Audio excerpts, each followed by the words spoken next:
할렐루야. 옆에 분 오고 인사하겠습니다. 반갑습니다. 은혜 받으세요.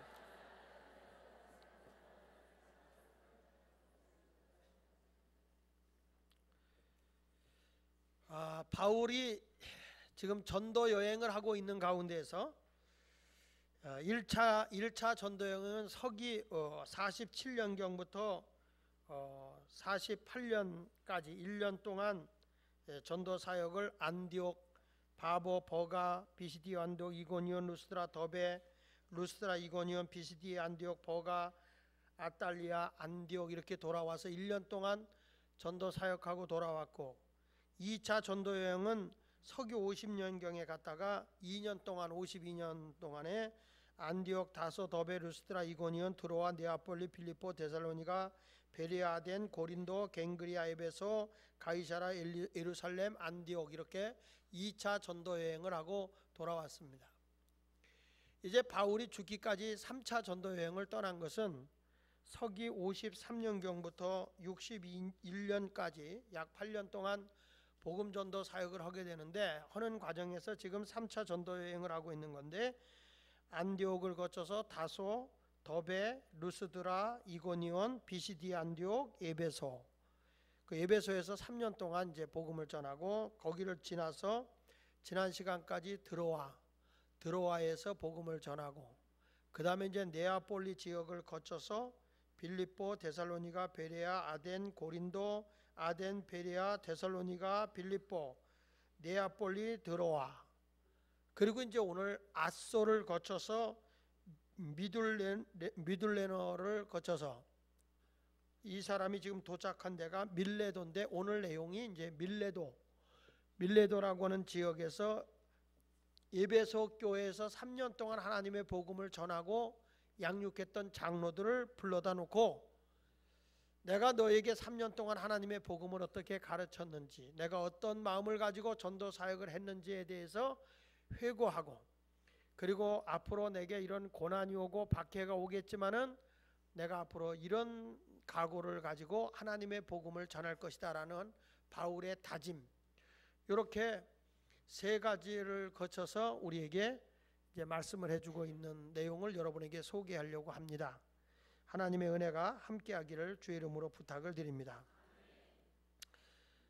이제 사람들이 다 어디 가든지 좋은 지도자를 만나는 건 중요하죠. 근데 바울이라는 지도자 때문에 예수가 전해지고 세계 복음화가 이루어지는 일을 할 수 있었죠. 좋은 지도자는 그렇게 훌륭한 겁니다. 이번에 우리나라 지금까지 계속 뉴스에 나오는 게 축구가 그 4강에 올라가서 동메달 땄다. 아주 그거 엄청나게 계속 뉴스 때마다 나오더군요. 계속 나와요. 금메달 딴 애들은 땄다 그리고 끝났는데, 이 축구는 동메달 딴 거 가지고 굉장히 아주 인기가 있어요.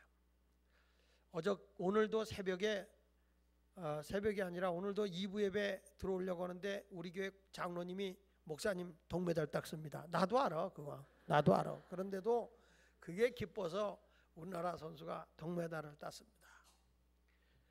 근데 들려오는 얘기는 그 감독이었던 홍명보 감독이 지도를 잘했더라고요. 일본이라는 나라가 지금까지 이렇게 축구하는 걸 보면 30분 동안 그 안에 골을 다 냈다는 거죠. 아주 패스웍이 잘 되고. 근데 홍명보 감독이 그걸 알고, 하여튼 일본 애들이 축구할 때 패스 끊어지게 패스를 제대로 못하게 압박 축구를 하고, 니들이 뺏기면 달라붙어서 태클을 해서라도 너 자빠지고 걔 자빠지고 그래가지고 공이 제대로 못 가게 하라. 아주 압박 축구를 굉장히 강조한 게 성공을 했어요. 그래가지고 그렇게 군대 문제 때문에 시끄럽고 난리를 쳤던 박주영, 더군다나 지난번에 그리스 오고 올 때도 우리가 스위스 오고 올 때도 이겼는데 한 골 걔가 넣고 무릎 꿇고 기도했다고 안티 세력들이 얼마나 난리를 쳤는지 몰라요. 근데 이번에는 축구 시합을 하는데 딱 하고 가더니 4명을 제끼고 딱 하고서 그냥 골링을 넣었어요. 이제는 완전 영웅이 됐어요. 군대 안 가도 되게 됐어요. 사람들이 막 칭찬이 막 올라서는 거예요. 근데 그래도 기도하더라고요. 근데 재밌는 거는 박주영 선수가 그러더라고요. 자기가 4명을 제끼고 골대를 딱 넣으려고 골을 넣으려고 저 대각선으로 찰려고 하는데 공이 빗 맞아가지고 일자로 쑥 해서 들어갔대. 그런데도 골을 넣은 거야. 그래서 내가 보기에는 그쪽 골키퍼도 왼쪽으로 올 거다 생각하고 대기하고 있었는데 공이 글로 안 가고 이렇게 휙 돌아가는 바람에 그래가지고서는 골을 먹었단 말이에요. 왜 그랬을까? 그 무릎 꿇고 욕 먹으면서 기도하는 게 이뻐서 하나님이 삐뚤어 맞게 해서 야 글로 가면 막어 이렇게 가게 해라 그래가지고 그렇게 넣지 않았나 이렇게 나름대로 내가 생각해 보는 거예요. 나름대로. 하여간 사람이 지도자를 만난다고 좋은 지도자를 만난다는 건 좋은 일인데 거기다가 이제 다 우리가 2대0으로 이기는데 병역 혜택을 받으려고 하면 그 운동장에 가서 한 번이라도 게임을 뛰어야 된단 말이에요. 근데 18명 가운데 한 명이 한 번도 못 뛰었대요. 근데 걔만 병역 해제를 못 듣게 된 거예요. 가지고 4분 남겨놓고 걔를 집어넣는 거예요. 4분 남겨놓고 감독이 집어넣는데 뭐라고 얘기를 했냐 그게 나왔더라고요. 자 너는 입대다 지금. 1분은 입대다. 입대고 1분 지나면 일병이다. 2분 지나면 상병이다. 3분 지나면 병장이다. 4분 지나면 제대다. 이렇게 그렇게 얘기를 해주고 들여보냈다는 얘기예요. 그 사람은 우리가 아마 골을 1대0이나 아슬아슬하게 이기고 있었다면 못 들어갔을 거예요. 병역회의 때 또 못 박아야 됐겠죠. 그런데 감독의 배려에 의해서 이제 그렇게 됐다 하는 얘기죠. 좋은 지도자는 항상 남을 배려하고 남을 생각해 주는 게 아닌가 이렇게 생각을 합니다. 오늘 바울이라고 하는 사람은 오늘 회고하고 있는데 자기가 어떻게 사역을 했고 그리고 앞으로 어떻게 내가 해야 될지 다짐을 하고 있는 내용을 살펴보면서 함께 은혜를 받아보려고 합니다. 첫째로 오늘 보니까 17절 18절에 이렇게 말하거든요. 바울이 밀레도에서 사람을 에베소로 보내어 교회 장로들을 청하니 다 같이 오매 그들에게 말하되 아시아에 들어온 첫날부터 지금까지 내가 항상 여러분 가운데서 어떻게 행하였는지를 여러분도 아는 바니 이렇게 말해요. 이 말은 무슨 얘기냐면 아시아에 온 첫날부터 지금까지 내가 항상 여러분 앞에서 어떻게 행했는지 여러분도 다 안다. 그 말은 바울은 변함없이 전도 사역의 길을 걸어갔다라고 말해주고 있는 것이죠.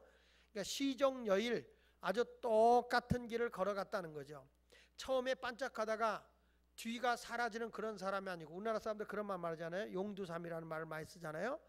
시작할 때는 크게 용머리로 시작하지만 끝날 때는 뱀꼬리로 이렇게 사람이 뒤가 달라진다 하는 얘기를 하는데 바울은 지금 무슨 얘기냐면 나는 하나님의 복음 전도 사역을 하는 데는 처음이나 끝이나 변함없이 너희들 알다시피 변함없이 끝까지 내가 이러한 복음 전도의 사역을 가고 있다라고 말씀을 하고 있습니다. 전도 우리가 이 사람들을 세울 때 어떤 일꾼을 세울 때의 가장 큰 약점이 뭐냐면 처음에는 다 잘하는 것 같은데 뒤에 가서 사람이 변질된다는 거예요. 그러니까 두 사람이 사랑을 해서 우리 좋아 결혼하자 하다가도 그 사랑이 식어져 가지고 뒤에 가서 사랑이 변하여 미움이 돼버려요. 이런 것은 참 불행인 것입니다. 뭐 처음에 만날 때는 너무 사랑의 고백을 잘해요. 당신 없는 세상은 태양 없는 하늘과 같아 막 이러면서 당신 없는 세상은 밤하늘에 달 없는 밤하늘 같아. 당신 없는 세상은 물 없는 우물 같아. 당신 없는 세상은 불 없는 화롯불 같아. 당신 없는 세상은 불 꺼진 형광등 같아. 당신 없는 세상은 안고 없는 찐빵 같아. 당신 없는 세상은 고무줄 없는 뭐 같아. 뭐 이러면서 그렇게 뭐 고백을 하고 뭘 이룬다고 할지라도 그게 얼마가 지나고 나서 이게 변하는 거예요. 그래서 제가 우리 교회도 이게 결혼한다고 저한테 인사하러 올 때는 꼭 제가 그들에게 당부하는 게 무슨 얘기냐면 항상 그 사람은 좋은 일만 있는 게 아니라 두 사람이 결혼할 때는 많은 어려움이 있다. 그래서 옛날부터 호사다마라는 말이 있다. 좋은 일 뒤에는 반드시 마가 낀다. 그러니까 두 사람이 좋아서 두 사람만 사랑하는 거, 두 사람만 이렇게 해서 살면 되는데 이게 양가의 친척에 뭐 다 이런 게 껴있다 보니까 아주 그냥 그게 부담되잖아요. 뭐 예단이 뭐 비싼 거 했니, 싸게 했니, 얼마짜리 할 거니, 뭐 식당은 어떻게 할 거니, 뭐는 잘할 거니, 다이아를 할 거니, 인조로 할 거니, 뭐 하여튼 별 것들이 많이 생기잖아요. 두 사람만 살면 되는데 참 난 그래서 그런 거는 미국이 좋은 것 같아. 둘이 지나가다 우리 둘이 좋은데 그냥 여기서 결혼하자 그러면 신부 불러놓고 우리 결혼한다고 그렇게 하는 사람도 있어요. 나이아가라 폭포에 가서 역사는 많이 일어나요. 그 나이아가라 폭포 가면 조그만 두 사람 한 4명 들어갈 수 있는 예배당이 있어. 이게 뭐 하는 거냐? 예식장이 예식장. 거기다 써놨더라고. 전화번호. 여기로 전화 오면 주례자가 와서 주례해 준다고. 우리는 왜 그렇게 형식이 까다로워? 그냥 둘이 좋으면 되는데 뭐 집은 있냐 없냐, 없으면 텐트 치고 살면 되지. 둘이 좋으면. 사람이 살아가는 데 있어서 이상하게 다른 것들 때문에 변하는 사람이 많아요. 그래서 결혼하고 가다가 둘이 다투고 헤어지는 사람도 있고요. 그래서 끝까지 사랑하는 게 참 좋은 거예요. 그렇죠? 살아갈수록 사랑이 계속 이어져야 되거든요. 다른 것 때문에 미움이 변해서는 안 될 것 같아요. 우리 이번에 세미나 수련회 하는데 우리 부목사들에게 제가 특강을 시켰거든요. 근데 우리 최 목사님이 그러더라고요. 처음 사랑에 빠졌는데 지금 사모님이 일산에 사셨는데 그냥 일만 끝나면 거기 그렇게 쫓아갔다는 거야. 쫓아가는데 가서 뭐 5분 10분 만나고 올 걸 몇 시간을 가서 보고 잠깐 보고 오고 창문으로 쳐다보고 오고 뭐 이렇게 그렇게 왔다는 거예요. 그냥 사랑이 좋으니까 멀다 하지 않고 간 거죠. 근데 지금은요 차 탈 때 문도 안 열어준대요. 근데 그거는 사랑이 아니죠. 살수록 더 잘해줘야죠. 더 잘해줘야죠. 전 살수록 더 잘해요. 저는 더 잘해주려고 그래요. 왜 그러냐면 그럴 수밖에 없는 게 제가 이렇게 뭐 드라마 같은 거 뭐 이렇게 나올 때 보면은 막 여자가 힘들고 남자가 힘들게 하는데 그 남자가 그렇게 살잖아요.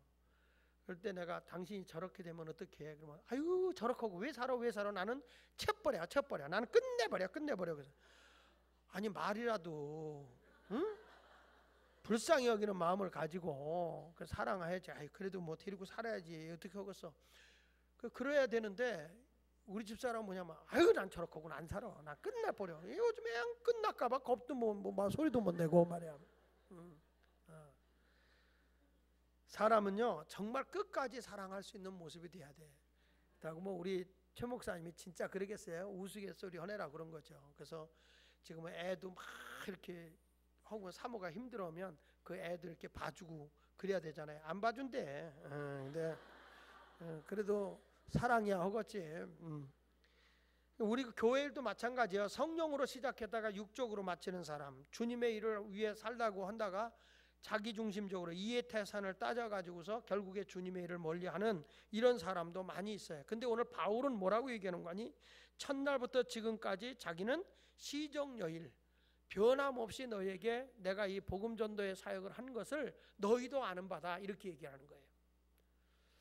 그런데 왜 바울이 예배소 장로들을 불러놓고 이런 말을 할까? 그 이유는 요한계시록 2장 4절에 보면 이 예배소 교회가 처음 사랑을 잃어버렸어요.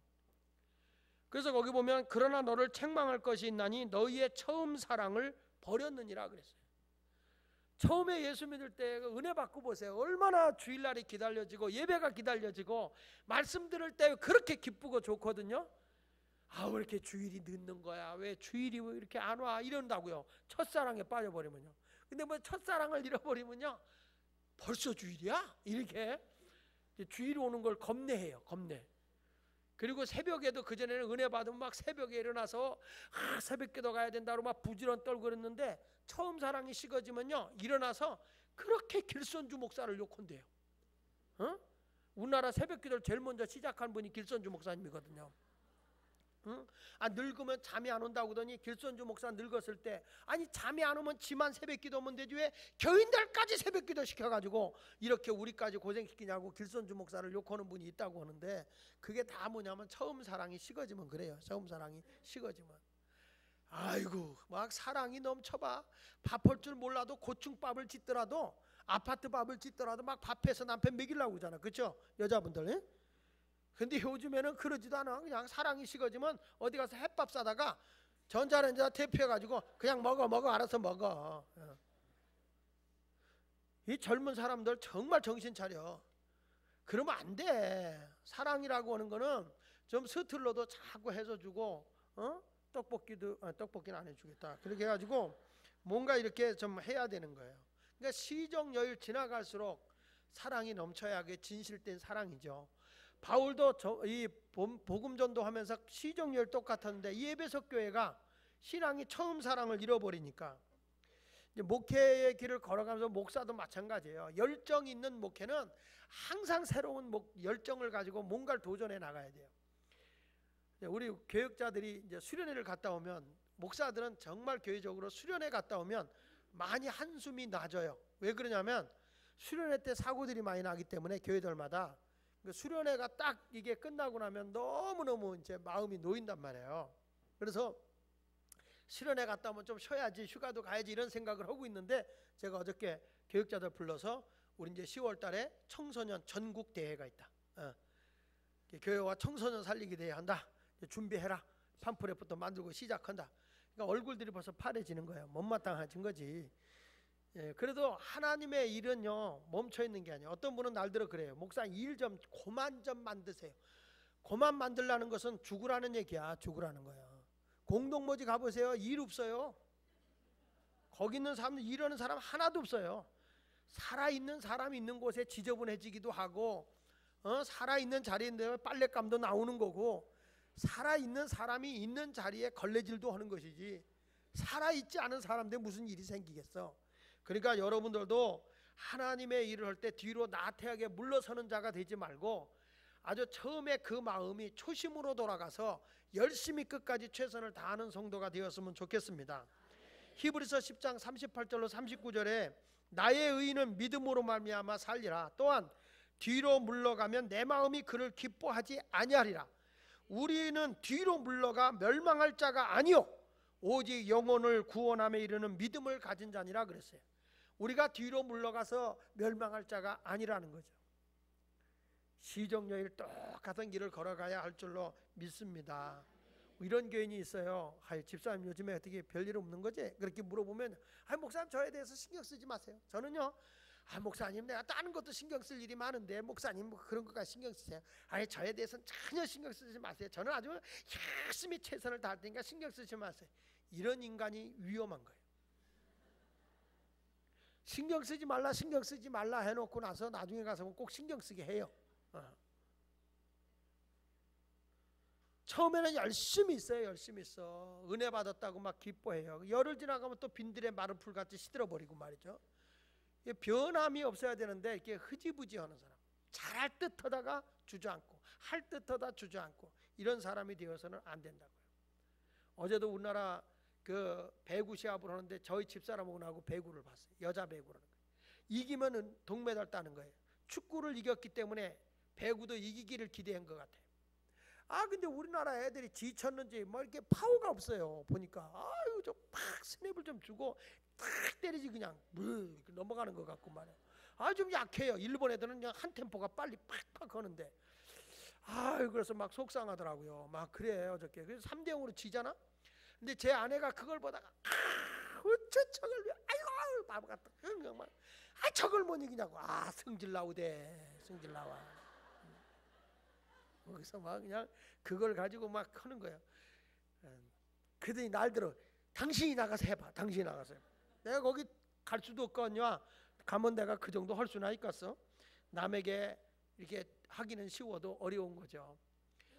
우리가 처음에 초심을 가지고 변함없이 끝까지 간다. 참 어려운 일이기도 하지만 우리가 최선을 다해서 그 일에 열정을 가지고 해나가는 거 하나님 그걸 기뻐하는 줄로 믿습니다. 그 다음에 바울이라는 사람이 전도 사역의 발자취를 구체적으로 얘기했는데 19절에 이렇게 말합니다. 같이 읽어볼까요? 시작. 곧 모든 겸손과 눈물이며 유대인의 관계로 말미암아 당한 시험을 참고 주를 섬긴 것과 유익한 것은 무엇이든지 공중 앞에서나 각 집에서나 꺼리낌이 없이 여러분에게 전하여 가르쳤다. 이렇게 말합니다. 여기 보면 바울이 어떤 과정을 거쳐서 이 전도 사역을 했냐면 첫째가 모든 겸손이라 그랬어요. 하나님 앞에 성도 앞에서 자기는 자만하거나 교만하지 않고 항상 겸손했다는 거죠. 어느 환경, 어느 위치에 가더라도 모든 겸손. 그러니까 한 가지 겸손이 아니에요. 높은 사람 앞에서만 겸손 떨고 있는 게 아니에요.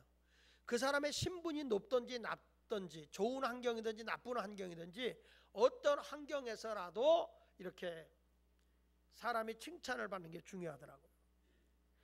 며칠 전에 우리 목사님들을 만났어요. 근데 여러 목사님들, 이제 후배 목사님들을 만나게 됐는데 그 목사님들이 이제 이렇게 앉아서 얘기를 하다가 이런 얘기를 하더라고. 나 어디 가서 집회를 했는데 어느 목사님 부흥회를 왔는데 식사 대접을 하는데 얘기도 안 하고 가만히 방만 무슨 뭐 먹는 귀신이 붙었는지 꾸역꾸역 붙더라고요. 그 교인들이 막 얘기를 하는데 어렵잖아요. 막 한마디 안 하고 강사가 밥만 먹으니까. 그러고 나더니 교인들이 이제 얘기를 하는데 그 강사는 그냥 앉아서 졸더래. 밥 먹고 계속. 그러니까 사람을 너무 무시하는 것 같다고 막 그러면서 그렇게 욕하더라. 이제 그런 얘기를 하는 거예요. 나들으라고 하는 것 같아요. 그러냐고. 그래서 길에 있다가 내가 막 그러길래 왜 가서 욕을 먹는지 모르겠다고. 그래서 제가 그랬어요. 나는 밥 먹을 때 다 얘기한다고. 그렇게 날들어 그러지 말라고. 난 다 얘기한다고. 어디 내가 갔을 때 내가 부흥회를 계속 돌아가니까 당신 나에 대해서 뭐 욕하고 뭐 흉보는 일 있으면은 얘기 좀 해달라고, 무슨 문제가 들리더냐고 얘기를 했더니 거기 있는 목사님들이 이런 말하는 거예요. 그래도 형님에 대해서는 나쁜 말 하는 데가 없어서 좋아요. 그런 얘기를 하더라고. 이거 은근히 내가 한번 또 자랑을 해보는 거예요. 근데 바울이라고 하는 사람은 그러니까 왜 그러냐면 사람들이 다 그런 어디 가서 잘난 척하고 남을 무시하고 깔보고 이렇게 하면요 그냥 그렇거든요. 근데 우리 교회는 누구든지 오면 자연스럽게 날 만나잖아요. 날 만나고 막 이렇게 대화를 하고 그러잖아. 근데 그게 참 어려워요. 어느 교회 가보면 담임 목사 만나는 비서실이 있어가지고 비서실에서 예약을 안 하면 못 만나요. 전에도 제가 우리 감리교회 목사인데 제가 이제 유명하기 전이지만 이제 그렇고 지금도 유명하진 않지만 그래도 하여튼 많이 알려져 있잖아요. 지금은. 그런데 가가지고 그 목사님 좀 만나러 왔더니 누구냐 날더러 누구냐. 그래서 나 저기 그때는 신당제일교회 때야. 신당제일교회 목사 장하길 목사라고. 예약을 했냐. 예약은 안 했는데 약속은 안 했는데 지나가다 잠깐 뵙고 가고 싶다고 그렇게 했더니 아직 안에 계신데 약속 안 하면 못 만난대요. 못 만난대. 아니 무슨 목사가 목사를 못 만나냐고.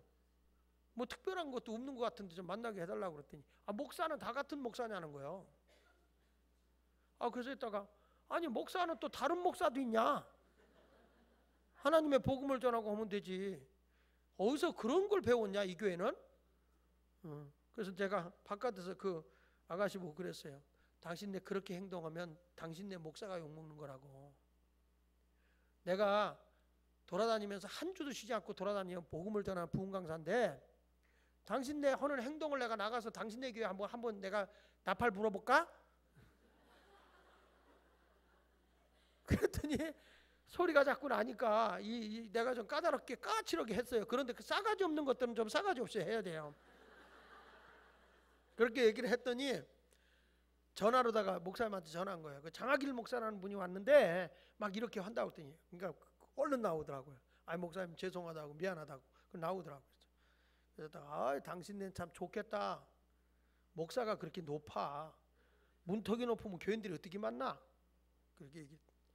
미안하다고. 뭐 여러 사람이 다 와서 하도 사람 많이 찾아와서 그러다 보니까 이렇게 차단하다 보니까 그렇다고. 야 예수님이 와도 못 들어가겠다. 사실 우리가 세상하고는 달라요. 목회자는 복음을 전하고 모든 사람 다 전해야 되거든요. 근데 바울은 그래서 자기가 보면 배움으로나 경제적으로 보나 또 가문으로 보나 모든 것을 보더라도 바울이라는 사람은 얼마든지 자기를 높일 수 있는 그런 사람들이에요. 그럼에도 불구하고 바울은 모든 겸손함을 보였다고 얘기하거든요. 모든 겸손이라는 것은 남을 높이는 게 겸손이에요. 근데 유대 사회에서 누구보다도 열심히 있고 아주 가문도 베냐민 지파니까 가문도 아주 탁월한 가문이에요. 우리 교인도 있다 그러면 나한테 그렇게 묻는 분이 있거든요. 목사님 장씨가 양반이에요 천민이에요 이렇게 묻는 사람이 있거든요. 양반이라 그러면 교만하다고 그렇고 처음이라 그러면 무식하다 그럴 거고.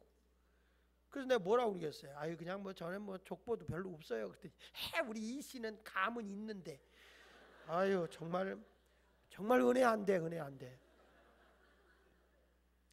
근데 바울이라는 사람이 다메섹에서 예수를 만난 뒤에, 그러니까 시리아 지역이잖아요. 거기 다메섹이 지금의 시리아 지역인데, 그곳에서 예수를 만난 후에 이분이 완전히 180도 변화되고 예수를 전하는 새로운 사람으로 변화됐는데, 자기는 뭐냐면 겸손한 사람이 됐다는 거예요. 그러니까 어떻게 바울이 자기 겸손을 보여주냐면 이렇게 말한다고요. 50대 후반이 되었을 때인데 그가 고린도 후서를 써요. 고린도서를 쓰는데 그때가 54년경부터 서기 54년경부터 59년경에 이 말씀을 기록을 해놨는데, 신약에 고린도 전후서를, 거기서 바울이 고린도전서 15장 9절에 이렇게 말해요. 나는 모든 사도들 중에 가장 작은 자다, 이렇게 표현을 해요. 근데 그 당시에 사도들 그러면 직업이 어부였거나 세리였어요. 어부와 세리는 유대인들이 볼 때에는 가장 천한 직업이에요. 아주 천민들의 직업을 어부나 세리로 보고 있었는데, 근데 이 바울이라는 사람은 유대인에다가 로마의 시민권을 가지고 있는 막강한 권세를 쥐고 있는 분이거든요. 근데 이분이 표현하길 뭐라는 거니, 모든 사도보다도 내가 가장 작은 자라고 표현을 해요. 그러니까 저보다도 사도들이 훨씬 훌륭하다, 이렇게 얘기를 해요. 그러다가 5년 뒤에 60대 초반이 되겠죠. 근데 그때쯤 돼서 에베소서를 써요. 에베소서를 쓰는데 에베소서 3장 8절에 보면 바울이 어떻게 표현하냐면 나는 모든 성도들 중에도 가장 작은 자다 그래요. 전에는 사도들보다도 내가 모든 사도보다 가장 작은 사도라 그랬는데, 이제는 모든 성도들보다도 가장 못난 자다 내가. 오히려 성도들을 높이는 거예요. 그러더니 이제 은퇴 직전에는 그가 디모데를 썼는데, 디모데 전후서를 썼는데, 그 디모데서 1장 15절에는 자기를 어떻게 표현했냐면 모든 죄인들 중에 내가 괴수다. 죄인들보다도 내가 더 나쁜 놈이다. 하여튼 항상 자기가 살아가면서 세월이 가면 갈수록 자기는 더 겸손해지는 사람이에요. 이게 바울이에요. 이게 사람은 나이가 들수록 더 교만해지고 도도해지고 자기 잘난 척하고 누구하고 그렇게 잘 접촉도 안 하려고 그러거든요. 그런데 이 바울이라는 사람은 나이가 들수록 더 겸손해. 그래서 우리가 잘 아는 어거스틴이 그런 얘기를 했잖아요. 크리스찬에 있어서 가장 중요한 덕목이 첫 번째가 있다면 뭡니까? 그랬을 때 그리스도인들의 덕목의 첫째가 겸손이다 그랬어요. 그러면 둘째는 뭡니까? 둘째도 겸손이다 그랬어요. 그렇다면 셋째는 뭡니까? 셋째도 겸손이다 그랬어요. 그러니까 어느 자리에 가든지 여러분 그 사람들한테 톡톡 이렇게 쏘지 말고, 아이고 교회 온 지 얼마 되지 않은 사람이, 에이 정말 이렇게 뱀대가리가 돼가지고 톡톡 이렇게 쏘지 말고 항상 그분을 나보다 낮게 높여주는 게 겸손이야. 에? 그 사람 뭐 배움이 없어 뭐가 없어 그러지 말고 항상 이렇게 높여주는 이런 모든 겸손의 삶을 살아간 사람이 바울이라고 많은 사람 앞에 자기가 스스로 얘기하는 거예요. 여러분 알다시피 내가 지금 겸손했다. 모든 겸손함을 너에게 보였다. 그리고 두 번째 가서는 뭐냐면 눈물이면 나는 눈물을 흘렸다. 사실 말이죠. 눈물을 흘리는 사람은요, 그는 인격적으로요 굉장히 순수한 사람이라고 저는 봐요. 이런 분이 있어요. 나는 누구 앞에도 눈물 안 보이는 사람이라고. 그런 사람 봤어요. 나는 우리 어머니가 돌아가셨을 때도 난 눈물 한 방울 안 흘린 사람이라고. 진짜 싸가지 없는 사람이거든요. 여러분 사람이요, 인생이 뭐예요? 인생이 울고 왔다 울리고 가는 게 인생이에요. 내가 태어날 때 다 울고 와요. 다 울어요. 애기들이 태어나면서 응애 하면서 울어요. 여러분 아기가 태어난 수많은 사람, 지금 역사적으로 지금까지 태어난 가운데서 웃고 태어난 아기 봤어요? 응? 웃고 태어난 아기? 아기가 딱 태어나서 하나 태어났어 없어요. 그런 애는 없단 말이야. 다 아기는 태어나서 울고 태어나요. 그리고 사람이 죽으면 남을 울리잖아요. 그러니까 인생은 내가 울어서 남을 울려놓고 가는 게 인생이란 말이에요. 근데 사람이 말이야, 내가 살아가는 동안에 내가 눈물 한 방울 없이 산다? 얼마나 마음이 강팍한 겁니까? 사람이요, 불쌍한 일을 보고 정말 안타까운 일을 보고 눈물을 흘리는 거는 굉장히 순수한 거예요.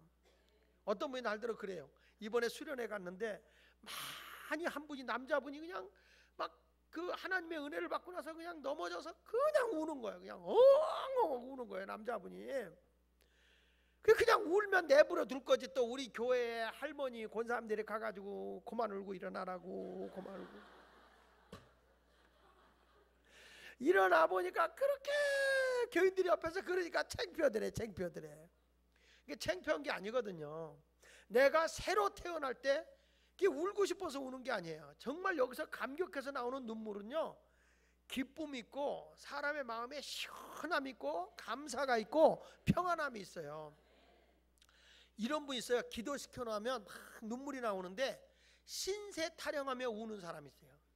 하나님 아버지, 내 팔자가 왜 이렇게 태어나서 되는 일도 없고, 내가 처음 볼 때 7번째 그놈을 잡지 않고 8번째 놈을 잡았더니 이놈이 이렇게 나를 괴롭히고. 이거는요, 이건 회개가 아닙니다. 이거는 자기 신세 타령이요, 자기 서글픔을 얘기하는 거예요. 이런 사람은요, 분명한 거는 마귀가 나를 틈타고 들어온다는 거예요. 그래서 우울증을 있게 만들든지 분노와 증오심을 갖게 하는 거예요. 여러분, 이게 정상적인 사람은 그렇게 안 해요. 근데 사람이 막 불쌍한 마음을 가지고 눈물을 흘리는 거예요. 그 전에 바울이라는 사람은 스데반 집사를 예수 믿는다고 증거했다는 것 때문에 돌로 때려 죽일 때 뒤에서 내 뺨 믿고 죽여 그랬던 사람이거든요. 너는 죽어 마땅한 사람이야, 너는 죽어야 돼, 이렇게 아주 죽이는 걸 통쾌하게 여겼던 사람이라고요. 그러던 이 사람이 예수님을 만난 후부터는 하나님의 뜻대로 살지 못하는 사람만 보면 안타까워 눈물을 흘리는 거예요.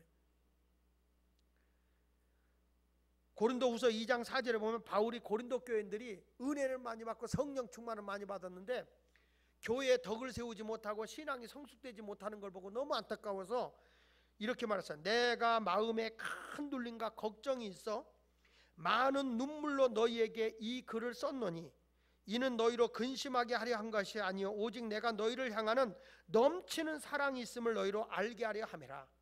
너희가 하나님 앞에 바른 사람이 되게 하기 위해서 내가 사랑하는 마음으로 눈물로 이 글을 썼다는 거예요. 신세 타령이 아니에요. 여러분, 눈물을 흘리는 마음이 있어요. 얼마 전에 제가 우리 교인 하나가 시험 들었어요. 근데 아무것도 아닌데 인간적으로 시험이 든 거예요. 제가 신방을 갔습니다. 우리 장로님들하고 갔어요. 가서 얘기를 하는데 정말 얼굴이 안타까운 거예요. 내가 그분한테 가서 정말 눈물을 흘리며 내가 그분한테 눈물 흘리면서 권면했어요. 신앙생활 그렇게 하면 안 된다. 뻔히 보이니까 하나님 앞에 돌아와라. 내가 눈물로 권면했어요. 그리고 딱 그래도 말을 안 듣잖아요. 그리고 돌아오는데 애들 말을 빌리면 딱 그때 그리고 돌아오는데 장로님들이 그때 한 5-6분이 같이 갔었거든요. 애들 말로 진짜 쪽팔리더라고요. 정말 부끄러운 거예요. 목사가 남자가 여자들 다 있고 장로님들 거기서 내가 눈물을 흘려가며 그분을 권면했다고요. 근데 그게요, 인간적으로는 쪽팔린 얘기야, 부끄러운 얘기야. 그러나 하나님 앞에 권면하는 거예요. 정말 진심으로 권면했어요. 그런데 교회를 떠나. 너무 안타까운 거예요. 이게 영적인 문제로 간다면 내가 더 좋은 신앙생활을 하기 위해서는 그건 기쁨을 보내주는데 이건 아니거든요. 분명히 잘못된 길로 걸어가고 있는 건데 그건 아니거든. 정말 눈물로 했어요. 목회를 하면서 저도 좀 싸나운 스타일이거든요. 저도 좀 약간 뭐랄까 좀 애들 말 맞다나 깡다기가 좀 있는 편이에요. 옛날에 좀 그랬어요. 지금은 안 그래. 지금은. 근데 정말 우리 교회 시장에서 개척하면서 말할 수 없는 수모와 말할 수 없는 고통이 따라왔어요. 이건 뭐 사람 같지도 않게 말이야. 밤 12시고 새벽이고 불러내서 막 욕을 퍼부어대고 집안에 무슨 일이 생기면요, 나 때문에 네가 여기다 교회 세워서 안 됐다고 그러고 막 교인이 말해요. 그렇게 퍼부어대고 막 할 때는 근데 거기 가서 그냥 막 싸박아도 되거든요. 근데 하나님이 다 참게 그 영혼을 불쌍히 여겨. 그리고 이제 집에 들어와요. 새벽 1시고 2시고 들어와요.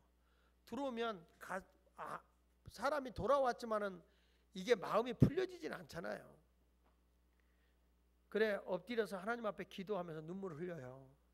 벽에를 주님을 잡아야 된다는 벽에를 잡고 그리고 하나님 앞에 눈물로 기도를 해요. 기도를 하면 옆에 자고 있던 제 아내가 제가 훌쩍거리는 걸 듣고 일어나서 그래서 제 손을 잡으면서 그래요. 그래도 여보 내가 당신 편에 있어. 힘은 내세요. 용기 내세요.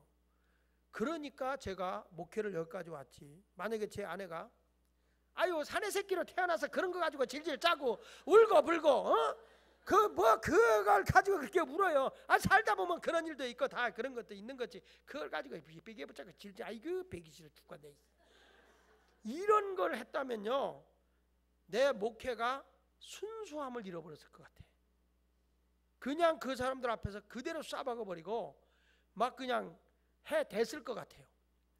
그렇지만 안타까운 마음으로 그 영혼들을 보면서 불쌍히 여기는 마음으로 눈물을 흘려 기도한 결과가 지금의 예수마을교회가 왔다고 저는 생각을 해요. 바울이라고 하는 사람의 눈물, 이것은 진정한 순수함의 눈물이었다 그 말이에요. 빌립보서 3장 18절에도 내가 여러 번 너에게 말하였거니와 이제도 눈물을 흘리며 말하노니 여러 사람들이 그리스도의 십자가의 원수로 행하느니라. 예수님의 십자가의 구속의 은혜를 망가뜨리고 잘못된 길로 가고 있는 그들을 보면서 안타까워 바울도 눈물을 흘리고 있는 것입니다. 여러분 눈물은 순수함이에요. 서글픔이나 한탄이 아니라 진실된 하나님의 은혜가 내 속에 들어오면 눈물이 있게 돼 있어요. 내 평생에 난 눈물이 없어요. 그건 좋은 말이 아닙니다. 개들도 울어요. 개들도 주인이 어디 가서 안 오면요 엉엉 울어요. 눈물을 뚝뚝 흘려. 여러분 소도 울어. 소도 우는 거 봤어요? 소가 주인하고 이별할 때 그 큰 눈으로 눈물을 뚝뚝 흘립니다. 그런데 여러분은 만물의 영장이라는 인간들이 눈이 적어서 그렇습니까?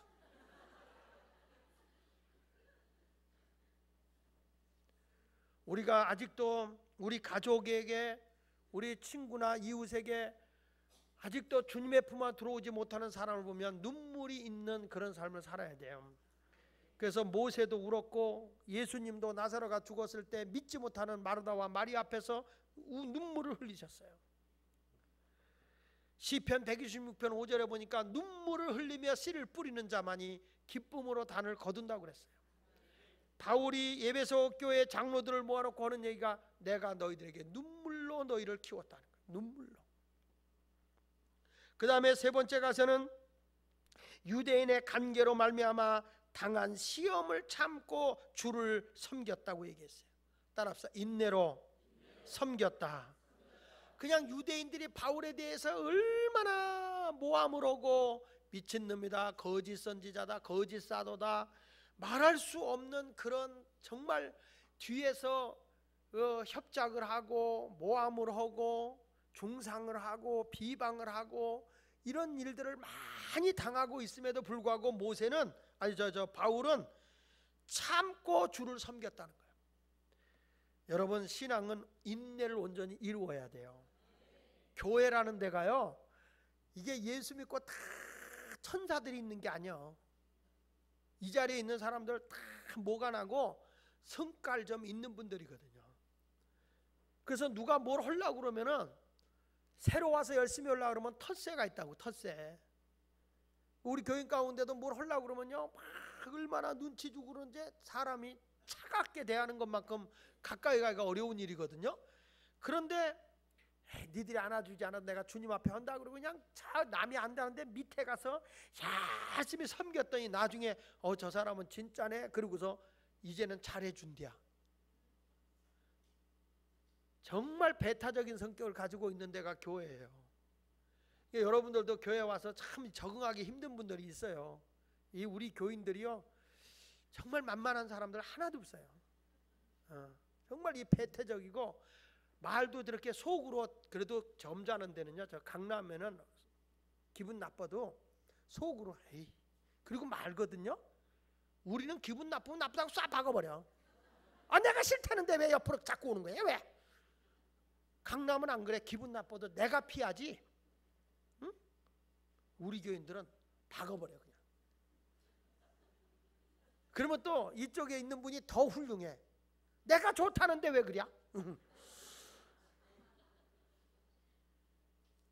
여러분 내가 인내하면서 연단받아 신앙생활 하면 더 좋은 일꾼이 되는 거예요.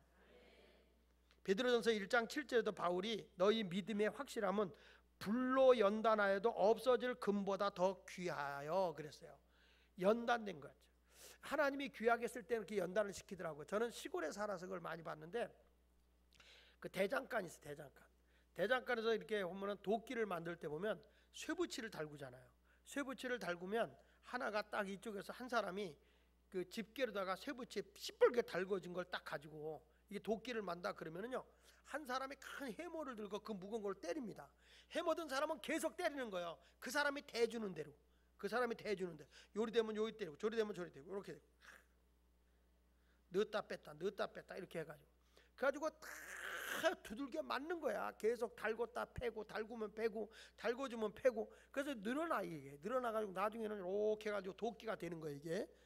그러나서 이제 마무리 이게 또 식으면 또 집어넣었다가 넌 빼가 막 또 때려요. 그리고 나서 이게 한 다음에는 나중에 이제 마무리할 때는 어떻게 달궈진 다음에 그때는 내가 딱 찍고서 조그만 망치로 해모가 망치로 딱 때려요. 이 교회도 마찬가지요. 이렇게 설교 시간에는 해모예요. 해모. 하나님의 말씀으로 툭툭 던져요. 어느 읽었다 그러면 말씀의 검으로다가 말씀의 몽둥이로다가 이렇게 놓고 톡톡톡톡톡 때려요. 그리고 난 뒤에 이게 다 연장이 됐다 그러면 그때 물 속에다 짝으면 슉 식어요. 그래서 쓰는 거 아니야. 식으면 그때 어떻게 하느냐? 갈어. 날을 세워요. 날을. 그리고 망치를 이걸 갖다 도끼를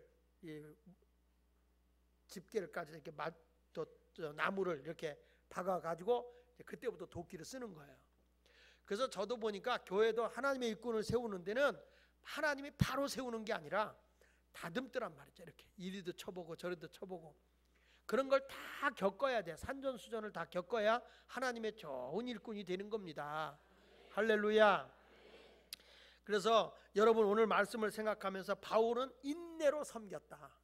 기독교는 섬김의 종교니까 참고 견디면서 섬기는 그런 삶을 살았습니다. 그리고 바울은 네 번째 가서는 이렇게 말하잖아요. 다 같이 20절 읽어봅니다. 시작. 유익한 것은 무엇이나 공중 앞에서나 각 집에서나 거리낌이 없이 여러분에게 전하여 가르쳤다는 거예요. 그러니까 하나님의 말씀이 교회 안에서 생활하나 교회 밖에서 생활하나 어느 곳에 가든지 다 알아들을 수 있도록 바울이라는 사람은 거리낌이 없이 그대로 가르쳤다는 거예요. 진리는 거리낌이 없이 다 가르쳐줘야 돼요. 이에게 하면 이집사가 삐지고 조에게 하면 조집사가 삐지고 고에게 하면 고집사가 삐질까봐 또 뭐 말씀을 강하게 매겨놓으면 어떤 분이 그런 얘기를 한다고요. 아 우리 목사님은 말이야 고지식해 융통성이 없어. 그런데 진리는 융통성이 없어. 그게 사는 길이기 때문에요. 믿으십니까? 근데 여기서 보면 누구에 대해서 가르쳤느냐 21절에 보면 유대인과 헬라인들에게 하나님에 대해서 거리낌이 없이 가르치는 거예요. 이 당시에 유대인들은 자기들만 선택받은 백성이고 헬라인은 이방인들아 지옥 갈 백성이라고 생각했거든요. 근데 바울은 하나님에 대해서 가르치는 거예요. 하나님의 사랑에 대해서.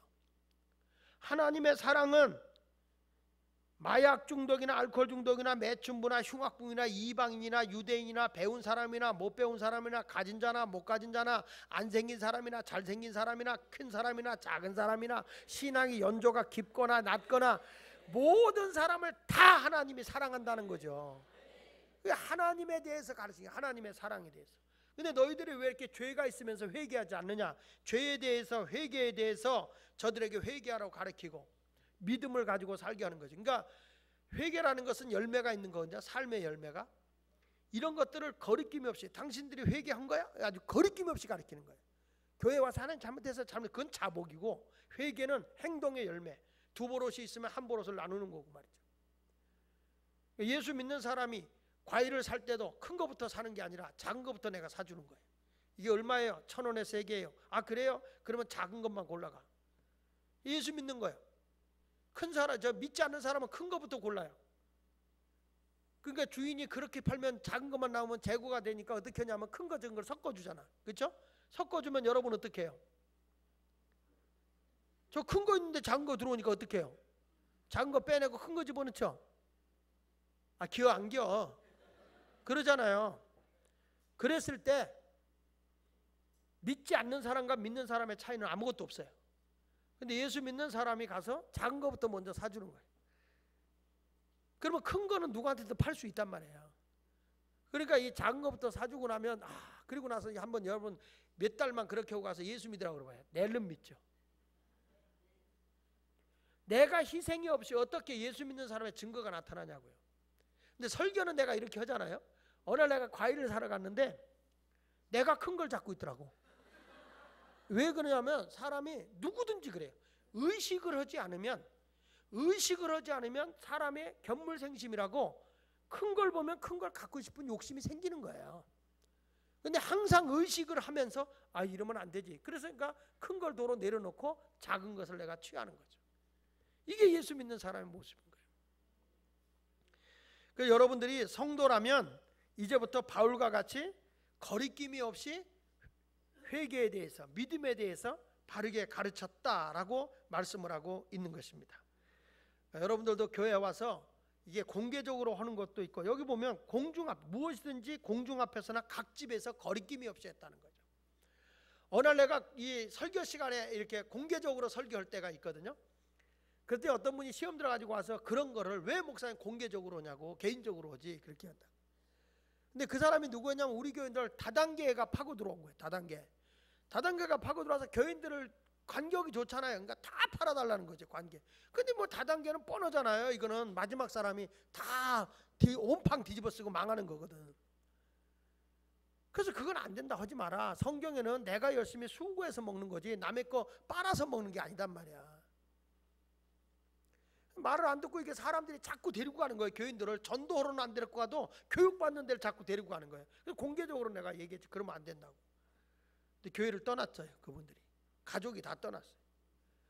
근데 그 은자에 만났는데 얘기하더라는 거예요. 그래도 강단에서 그때 목사님의 말씀을 들었으면 우리가 망하지 않는 건데 다 털어먹었다. 다 털어먹었다. 그래도 그렇게 자기가 교회를 옮기면서 해봐도 그렇게 강단에서 떠글적으로 가르쳐주는 분은 우리 교회밖에 없대요. 뻔한 건데요. 그러니까 공개적으로 할 건 공개적으로 해야죠. 개인적으로 내가 뭐 누가 바람나고 누구하고 좋아한다, 그거는 개인적으로 불러서 해. 내가 그것까지도 누가 누구하고 바람났으니까 이제 하지만 이렇게는 안 한단 말이야. 그런 건 안 하는데 이게 공개적으로 교회에 데미지를 줄 수 있는 것들은 이것은 공개적으로 할 수밖에 없잖아요. 그러니까 바울은 지금 사역을 하면서 이렇게 공개적으로 할 거 공개적으로 하고 개인으로 할 건 개인으로 하는데 거리낌이 없이 했다. 이게요 상당히 어려운 거예요. 상당히 어려운 거예요. 목사님 이렇게 우리가 장로님들한테 바른 말 이렇게 해주기가 굉장히 어려운 거예요. 근데 또 우리 장로님들이 목사님한테 그런 얘기 하기도 어려운 거예요. 또 이게 거리낌이 없이. 이번에도 제가 좀 수련회 가서 저는 뭐 그냥 우리 부교육자들 알아서 다 하고, 그래서 회의할 때 장로님들만 잘 좀 이렇게 모셔라 그렇게 얘기를 했거든요. 그랬더니 장로님들 이렇게 하는데 나는 그래서 장로님들만 이게 방을 따로 드리라고 얘기를 했는데, 또 이제 우리 부목사님들은 각 마을별로 가니까 마을별로 이제 이렇게 하라 이렇게 방을 배정을 했으니까 거기서 잘했을 거다 그랬나 봐요. 그래서 저는 신경을 안 썼어요. 왜냐하면 내가 편안하니까 신경을 안 썼어요. 그랬는데 끝나는 날 얘기가 딱 되는데 뭐냐면 전체 있는 남자인데서 장로님들을 같이 묵게 했다는 거예요. 미리 얘기를 하지. 그래서 마음이 영 안 좋은 거예요.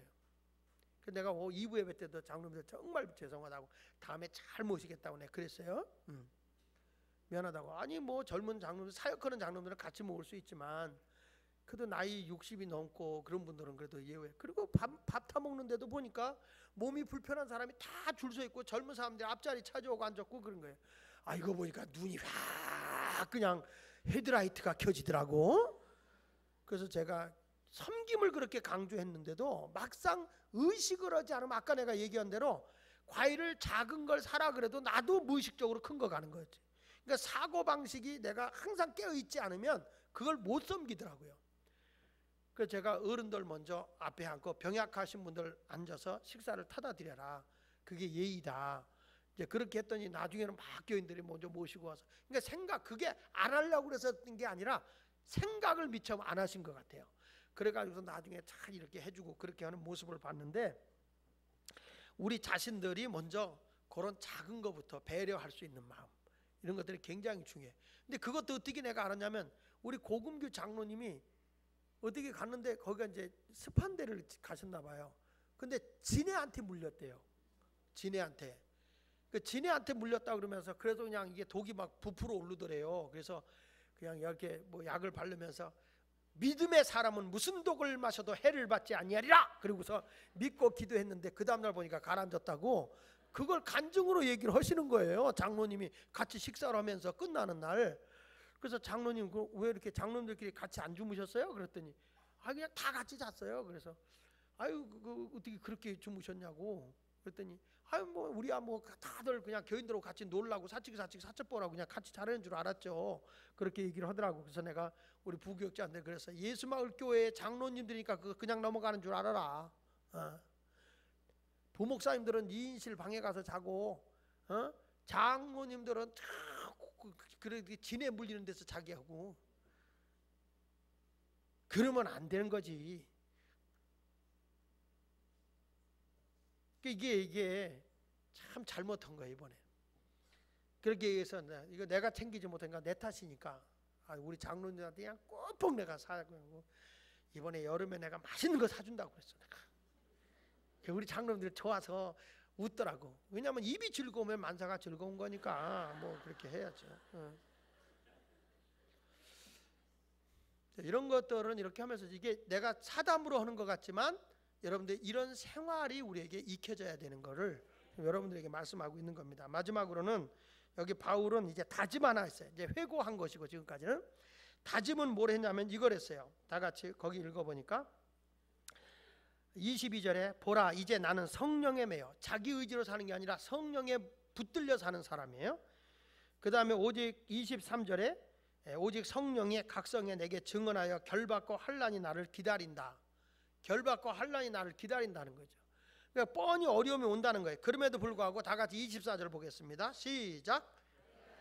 내가 달려갈 길과 주 예수께 받은 사명 곧 하나님의 은혜의 복음을 증거하는 일을 마치려 하면은 나의 생명을 조금도 귀한 것으로 여기지 아니한다. 할렐루야.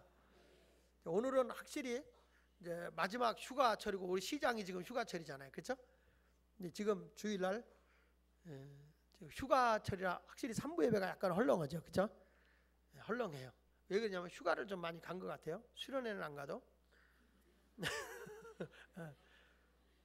근데 바울이라는 사람은 지금 뭘 얘기하냐면, 나는 이제는 성령에 붙들마 돼서 앞으로 예루살렘에 들어가면 많은 환난과 고난이 올 줄 안다. 그렇지만 복음을 전하는 일을 마치려 하는 그 일 앞에서는 나는 생명도 조금도 귀하게 여기지 않는다.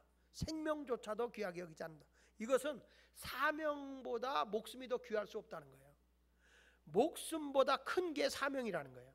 하나님의 그 크신 사명을 위해서 내가 그 길을 위해 걸어가겠다라고 말씀을 하고 있습니다. 그렇습니다. 우리 그리스도인들은 사명이 복음 전도입니다. 하나님의 그 큰 사랑을 나타내는 것입니다. 하나님의 증거가 나타나야 되는 것입니다. 안타까운 것은 요즘에 기독교가 상당히 무례한 모습을 보이고 있다는 거예요. 저는 우리나라에 기독교가 전에 우리나라가 유교와 불교 국가였어요. 그렇죠? 근데 불교는 어쨌든 저는 감사하게 되는 게, 불교라고 하는 종교는 그래도 윤리와 도덕이 있어요. 내가 이 다음에 환생을 하기 위해서, 그래서 뭔가 내가 보시를 해야 된다. 보시, 선한 것으로 내가 다시 태어나기 위해서는 보시해라. 보시라는 건 우리가 말하는 건 뭐죠? 선한 일을 베풀어 주는 거잖아요. 보시를 해라. 근데 어느 날 소경이 나는 아무것도 보이지 않는데 내가 뭘로 저 사람을 도와줄 게 없는데 뭘로 보시하느냐? 그랬을 때 네 웃음으로 보시를 해라. 모든 사람에게 평안을 주고 기쁨을 줄 수 있는 웃음으로 보시해라. 굉장히 중요한 거잖아요. 남에게 베풀어주고 사는 것만큼 좋은 게 없단 말이죠. 그러니까 우리나라가 이런 종교가 있었기 때문에 우리나라가 샤머니즘에 빠지지 않았다는 거죠. 그나마 예의가 있었다는 거죠. 도덕과 윤리가 있었다는 거죠. 샤머니즘은 신의 힘을 이용하거나 어떤 영역의 힘을 의지해서 나와 내 피부치가 잘 되고 성공하는 거예요. 윤리와 도덕이 없어요. 나 하나만 잘 되면 되는 거예요. 나 하나만 잘 읽고 잘 살면 돼. 이게 샤머니즘인 거예요. 근데 이 샤머니즘은 관계성이 없기 때문에. 근데 이 불교라고 하는 것이 한국의 도덕과 윤리를 잡아준 거거든요. 그리고 나중에 기독교가 들어왔다고요. 그러면 기독교의 복음이 들어왔으면 더 그보다 고등 종교요, 더 윤리적이고 더 사랑의 종교라면 크신 하나님을 우리가 섬기고 있잖아요. 크신 하나님을. 크신 하나님. 그런데 예수 믿는 사람이 지나가다가 스님이 지나가면 아, 스님 더우신데 여기서 물 한 컵이라도 마시고 가서 이렇게 아브라함처럼 사람 셋 지나갈 때 극진히 대접하듯이 그런 마음으로 하고 가야 되는데 요즘에 지나가면 아, 중놈 지나간다. 중놈 지나간다.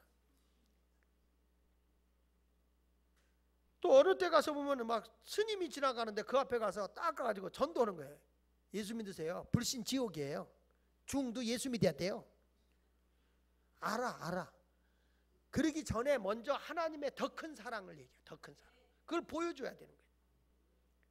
아니 뭐 여기 그 동국대학에 가서 누가 그 불상에다가 십자가를 스프레이로 그려놔. 그래서 기독교인이 되냔 말이야. 그 사람들이. 그게 아니잖아요. 하나님의 사랑은 그보다 더 큰 사랑이지. 아니 사찰에 가가지고 불을 질러 놓질 않나. 거기에 원로 목사들이 가서 사찰에 들어가서 통성기도 했대야. 여러분 상식적으로 이게 말이나 되냐고. 스님들이 와서 우리 교회에서 예배 시간에 목탁 두들겨봐.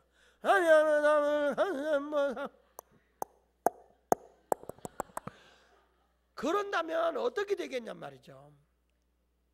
좀 너무 기독교인들이 무리한 거예요. 몰상식한 거예요. 이거는. 태국에 여행 갔다가 호텔에 불상이 있거든. 동남아에 가면 거기가 불상입니다. 불상인데 불상을 갖다가 기독교인이라고 재수없다고 부신 거예요. 가지고 구속당했어요. 저도 인도네시아 제 집사람하고 갔더니 불상을 거기 TV에다 놨더라고요. 우리 둘이 갔는데 장 목사 왔냐? 이렇게 보고 있더라고요. 근데 우리 집사람도 잠옷바람에 있어야 되고 나도 이제 잠옷바람에 있어야 되는데 부처님이 보는데 남이 보니까 좀 쑥스럽더라고. 죄송합니다. 그리고 불상을 돌려놨어요. 이렇게 뒤로. 아, 말 못하는데 뭘 그걸 가지고 거기에 눌려 사냐고. 예수 믿는 사람들이. 우주적인 하나님인데. 아, 사랑을 가지고서 이렇게 하면 되지. 아, 답답해요. 저는 참 인상 깊은 게 누구냐면 이재철 목사님 계시죠. 이재철 목사님 전에 그 주님의 교회라고 목회하고 계실 때 이분이 교회 부흥회를 하는데 강사가 누구냐면 스님이요. 불교 스님을 모셔다 놓고 3일 동안 부흥회를 하는 거예요. 예수 얘기 한마디도 안 나오겠죠. 불교에 대해서 교리를 가르치는 거예요. 불교 얘기를 쭉 하는 거예요. 불교의 도에 대해서 쫙 가르치는 거예요. 교인들은 앉아서 아멘 아멘 하는 거예요. 듣고 있는 거예요. 한참 듣고 나서 마지막 날 강연하면서 스님이 그러더래요. 그래도 진리는 기독교에 있습니다. 스님이 그러더래. 근데 교인들이 다 들었을 때, 왜냐하면 불교는 내 죄를 용서받기 위해서는 내가 죄값을 치러야 돼요. 응보를 당해야 돼요. 그래서 불교는 고행의 종교예요. 내가 죄값을 고행으로 치러야 이 다음에 선한 것으로 태어난다는 게 불교거든요. 근데 기독교는 뭐냐면 내가 힘으로 죄를 용서받을 수 없기 때문에 예수님이 내 죄값을 위해서 십자가에 대해서 죽어주신 그 피값으로 우리 죄가 용서받았다는 타력의 종교고요. 불교는 자력의 종교고요. 그걸 들으면서 교인들이 들으면서 판단을 하더라는 거예요. 아유, 예수 믿기를 잘했다고. 예수 믿기를 잘했다고. 그 나도 한번 그 생각을 지금 해보는 거예요. 우리도 한번 스님을 모셔다 부흥회를 한번 해볼까? 어? 스님을 모시다 부흥회를 한다 그러면 아마 교인들이 어떤 생각을 할까? 우리 목사 이단 됐어, 이상해졌어, 그렇게도 생각할 수 있을 거예요. 저는 왜 그분이 그렇게까지 했느냐, 그분이 그런 사리 판단이 없어 그랬겠느냐? 아니죠. 기독교의 생각은 하나님의 우주적인 하나님이잖아요. 좀 좁쌀스럽게 살지 말라는 거예요. 좀 품어내라는 거예요. 여러분, 스님이 지나가다가 너무 햇빛 맞아서 머리가 웃기 때문에 너무 과열로 쓰러질 수 있어요. 머리 없는 분들이. 그러면 쓰러지면은 다 이거 예수 믿더니 잘 죽는다, 잘 죽어, 그러면 안 되지. 다 싸매주고 치료해주고 그래야지, 그렇죠? 여러분, 시주 오면 어떻게 해야 돼? 어? 우리 예수 믿어요, 예수 믿어. 아, 재수없게 그러지 말고 어서 오세요. 그리고 나는 예수 믿습니다. 그렇지만 스님 너무 고생하시네요. 시주도 해드리고. 그래서 스님이 감사하게 복 빌어주고 갑니다. 나도 그런 적 있어요. 시주를 넉넉하게 해드렸더니 목사입니다. 그랬더니 아유 목사님 감사합니다. 나면 복 많이 받으세요. 간샘보살. 아 예 아멘. 사람이 누구든지 복을 빌어주고 사는 게 얼마나 감사해요. 난 지금도 중학교 때 기억이 나요. 버스를 탔는데 내 옆에 스님이 타셨어요. 내 명찰, 그때는 다 명찰이 붙어 있잖아요. 명찰 붙어, 우리는 그때 한문으로 붙어 있거든요. 배풀장에 배우락이 한일이에요. 딱 이렇게 썼어요. 중학교 3학년 때 스님이 이렇게 보더니 배풀장 배우락 한일이라 하하, 크게 될 사람이야. 나무 간샘보살. 근데 그게 지금까지 안 잃어버려. 스님이 나에게 축복을 해줬어. 그 축복을 해줬는데 그 축복이 내게 왔어. 그 스님을 만나고, 지난번에도 우리 이학봉 장로님 뭐 출판 기념회 때 스님도 오셨었거든.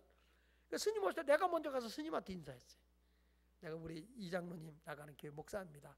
아유 반갑습니다 스님, 땡큐 베리 마치. 그걸 이상하게 보는 기독교인이 너무 생각이 좁은 거라는 거죠.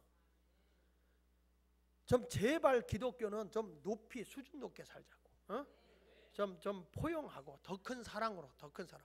그러니까 또 오늘 더 큰 사랑이니까 응답 받았다. 오늘 모든 술은 내가 더 크게 덮어 마시리라. 그게 아니지. 그런 건 아니지.